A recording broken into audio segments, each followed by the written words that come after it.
High, আমি শিপ্রা আর welcome to my vlog. আজ আমাদের পুরীতে দ্বিতীয় দিন।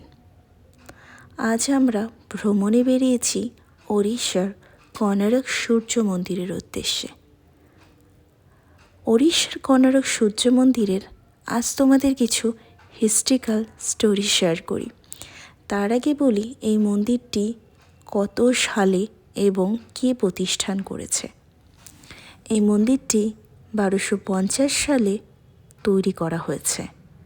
এই মন্দিরটি পূর্ব গঙ্গা রাজবংশের শক্তিশালী রাজা প্রথম নরসিংহদেব নির্মাণ করে। তিনি যুদ্ধে বিজয়ের স্মরণ ও সূর্যদেবের প্রতি ভক্তি প্রদর্শন হিসেবে নির্মাণ করে। কোণারক মন্দির একটি বিশাল রথের আকারে তৈরি করেছেন।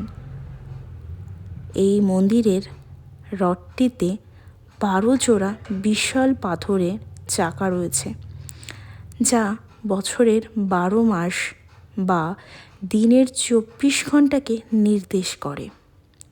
মন্দিরে রয়েছে 7টি ঘোড়া, যা সপ্তাহের 7 দিনকে বোঝায়।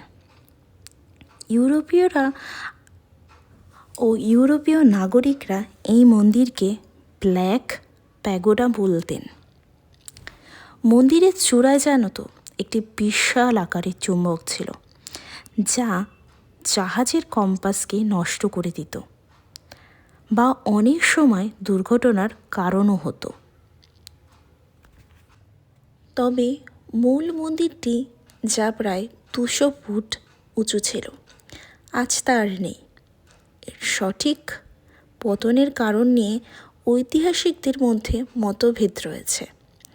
অনেকের মতে প্রকৃতি বিপর্যয় বা ভিত দুর্বল হওয়ার কারণে এটি ভেঙে পড়েছে। আবার অনেকের মতে 16শো শতাব্দীতে কালা পাহাড়ে আক্রমণের ফলে মন্দিরটি ক্ষতিগ্রস্ত হয়েছে।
Dawn paints gold on the mountain's crown, while rivers whisper truth as they flow down. And their songs entwine with the trees that stand, knotted in time by nature's hand. Each echoing step on the forest floor opens a ancient door. The silence alive, yet brimming with sound. In the arms of sorrow.